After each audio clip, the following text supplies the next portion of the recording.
Hey guys, and welcome back to NASCAR '06 Total Team Control. So this episode is going to be a little bit different. This episode is sort of a post commentary. I just wanted to kind of clear up what all went on and why it doesn't have the regular commentary. Um,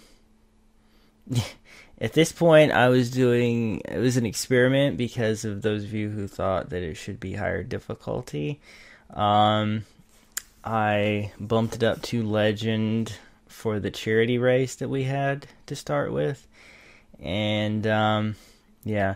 But I think the thing is that you guys didn't realize that I was on Veteran, and it just looked like I was doing too well or whatever. And, yeah, it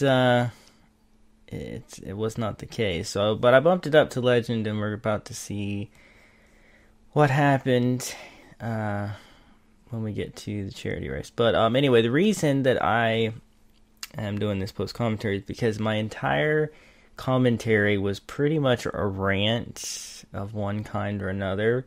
One of the reasons was, you'll see here in a few minutes, but the other reason is that I was ranting about the current craziness in real life NASCAR with the points and all that kind of stuff. And in the end, by the time you guys saw this, it would have all been resolved, or NASCAR's version of resolved, which would have made everything that I said about thinking that they should do something and blah blah blah kind of pointless, because in the end, that's old news. So, yeah, for one thing, the car would not handle worth a darn here. But even overcoming that, the other guys are just way too fast when our cars are just junky. We're sitting at like a 1-star team or whatever. So, yeah. But anyway, so yeah, just to quickly gloss over it, at Richmond, in case you didn't know, Mike Waltrip Racing ordered its team cars to do different things, such as spin out or pit unnecessarily to gain points for the other car, which was trying to get into the chase, the playoffs for NASCAR. And there was a big fallout from that, because them doing that caused both Ryan Newman and Jeff Gordon to miss the chase, and also helped out Joey Logano, who we later learned was also getting help from teams who had been bribed to help him. However, the main penalty ended up being enforced upon Martin Truex Jr., who was taken out of the chase. Ryan Newman therefore was able to move in because of the points penalty allowing him to do so. That was fine. It's tough on Truex because he really didn't do anything wrong and was not privy to what was happening. But yeah, this car was way too tight and they were way too fast. So there you go. But anyway, he wasn't privy to it, but he pays the price anyway. But that's how it is. Anyway, Boyer, who intentionally spun out right in front of Dale Earnhardt Jr., could have caused a big mess. He was penalized, but then the chase points, of course, are reset, so it was like he wasn't penalized at all, basically, which a lot of people had a problem with. And then as far as Penske bribing people to move out of Joey Logano's way so he could gain enough points to knock Jeff Gordon out, they found radio proof of this. But instead of penalizing Joey Logano so that Jeff Gordon could get in, instead they just gave Jeff Gordon an honorary position in the chase, because they said he was wronged and should be let back in. However, for some reason they chose not to penalize Penske Racing at all, and Joey Logano remains in the chase as well. So there was 13 chasers instead of 12, which a lot of people think doesn't make a lot of sense, and I am one of them. It seems only fair to me that something his team did caused Martin Truex Jr. to miss the chase. So something Joey Logano's team did should cause him to miss the chase, in all fairness. And this whole 13th driver thing makes absolutely no sense. But Brian France said that he has the power to do it, and he did so. Okay, so now they're just making up the rules as they go along. So that's a whole big thing. But basically, my whole rant was before this all, was revealed and took place. So that's why the video would have been kind of pointless. And I decided to just scrap the commentary. Otherwise, I was complaining about how hard this was and how poorly the car handled, and why I hate having it on Legendary when your car stinks. And commiserating with my teammate. But yeah, so that's where that all stands. I personally believe that Logano should have been removed. Oh, and another thing, his team was put on probation. They were already on probation for an earlier, I think it was a car height issue that they were on probation for from earlier in the year. And so now some people are wondering how many times you have to be put on probation before you finally get in trouble. So again, and it's a topic I've tried to avoid, but NASCAR does tend to play favorites with certain people, and I think we see that very, very highly within the Penske organization, especially one Joey Logano, who seemed to get away with a lot of things back at Gibbs as well, which raises some questions. But anyway, at this point I was saying, Smurf Legend, we're not ready for that yet with our team, and so I switched it to Veteran again. But yeah, so what I really wished I had done here was to just go ahead and have stopped and reloaded, because as you saw, I turned auto saving off, but I didn't, because I typically just say, the heck with it, if something bad happens, oh well. But yeah, anyway, it was just a charity event, right? We'll just move on. But anyway, so yeah, I'm of the mindset that Logano should have been removed from the chase with a points penalty that would have put him outside range of both making it in on points to the top 10 and getting the wild card. So a 50-point penalty like they gave Truex would have done exactly the same thing, would have removed him and allowed Jeff Gordon in. So I don't really understand why he got preferential treatment and Martin Truex Jr. did not. Supposedly they felt like it was worse telling Vickers to pit with 3 to go so that Truex could gain a spot, because really Bowyer's penalty should have been one that was worse, spinning out on purpose right in front of Dale Jr. However, he basically gets off scot-free, so supposedly we're led to believe that the biggest problem was them telling a car to get out of the way, right?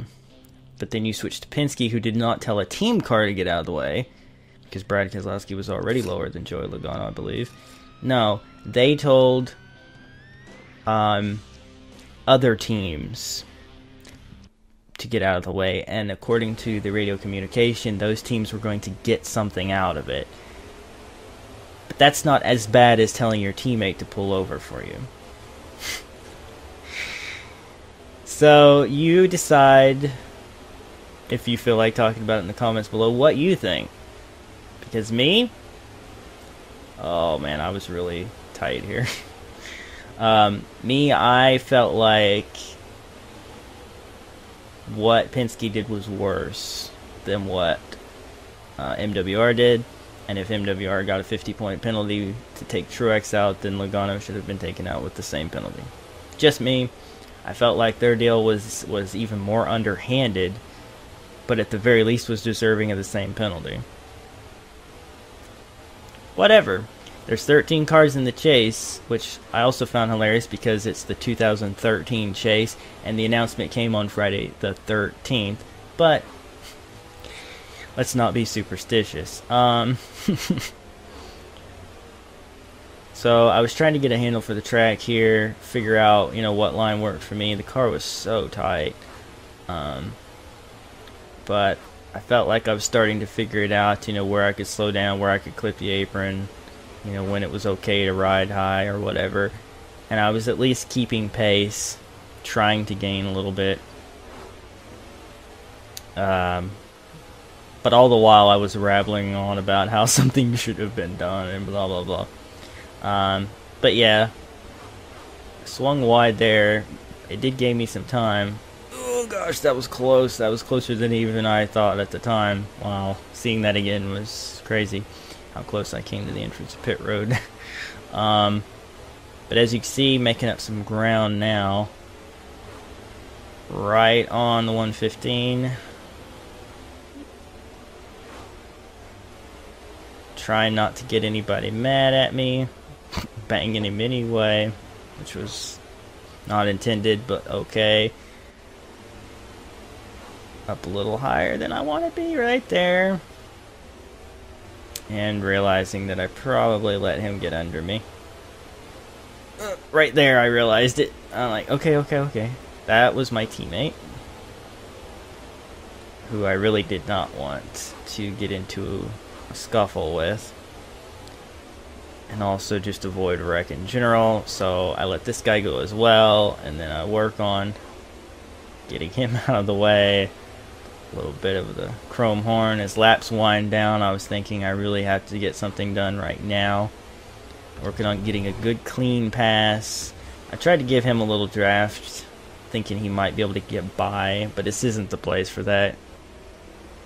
Oh, yeah, slowed down too much there. But yeah, I was hoping he might get by him and I could follow him and at least get second. And then contact, and dumped.